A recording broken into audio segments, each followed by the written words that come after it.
Once upon a time, in the newly independent country of Nigeria, a nation of over 250 ethnic groups, the land brimmed with hope. From Lagos to Kano, from Enugu to Port Harcourt, dreams flourished after the British colonialists left in 1960.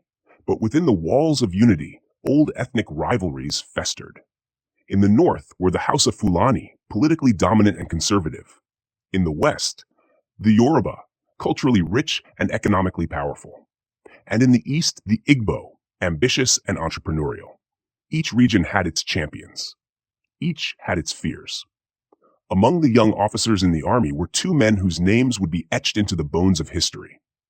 Chukwuemeka Odumegwu Ojukwu, the proud, articulate Igbo military governor of the eastern region, and Yakubu Gowon, a soft-spoken but shrewd officer from the Middle Belt, who would rise to lead Nigeria in its darkest hour.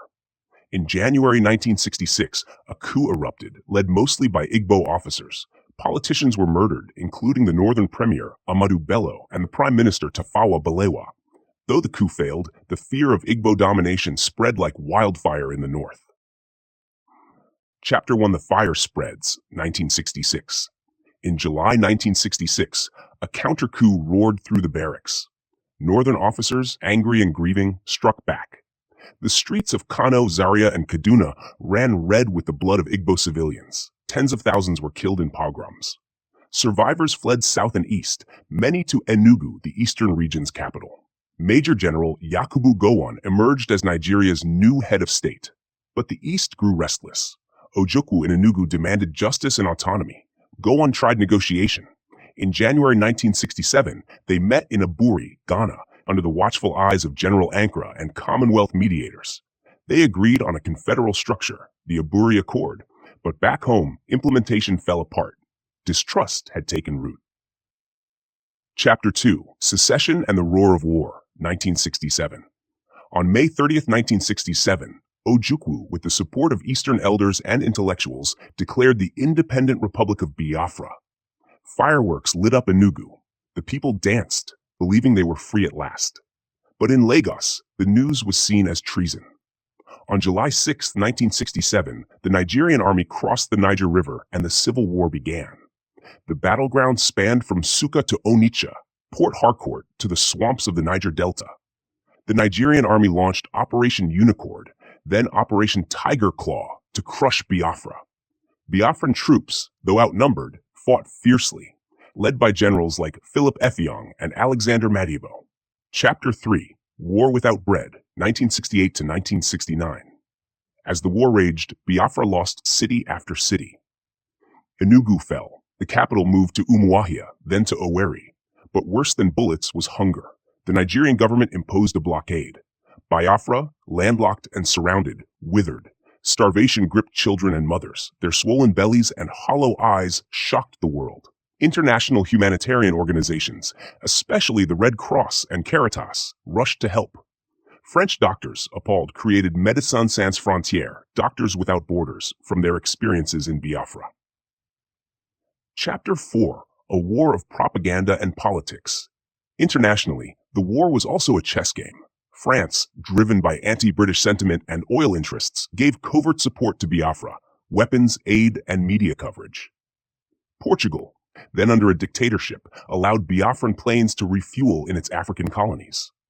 Israel cautiously supplied arms to Biafra, seeing echoes of its own struggle in the Jewish Holocaust.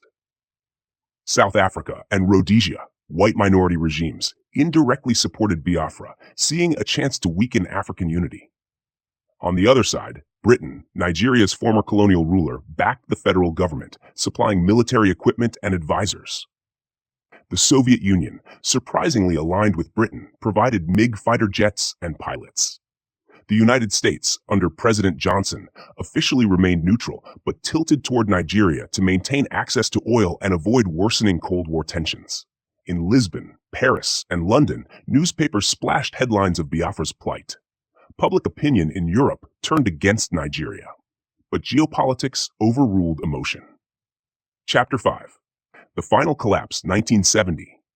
By late 1969, Biafra was cornered. Ojukwu, sensing doom, handed power to his deputy, Philip Effiong, and fled to Ivory Coast, where President Houphouët-Boigny gave him asylum. On January 15, 1970, exactly 4 years after the first coup, Effiong surrendered to Gowon in Lagos. In a broadcast, Gowon declared, "No victor, no vanquished." He offered a policy of reconciliation, reconstruction, and rehabilitation. But the scars ran deep. Epilogue, Aftermath and Memory. Over 1 million people died, most from starvation. The war left broken families, haunted veterans, and abandoned towns.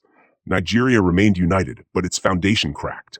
The oil boom of the 1970s masked some wounds, but the memories of Biafra lived on, in art, in songs, in silence, in the eyes of old men in Enugu, in the tears of mothers in Umuahia. Ojukwu returned to Nigeria in 1982, pardoned. He later ran for president, but never ruled again. Gowon retired to a life of prayer and education. And the children of Biafra? Some became doctors, writers, and presidents. Others still whisper stories of a dream that almost was. Thanks for watching. Please subscribe to True Vibes for historical content like this one.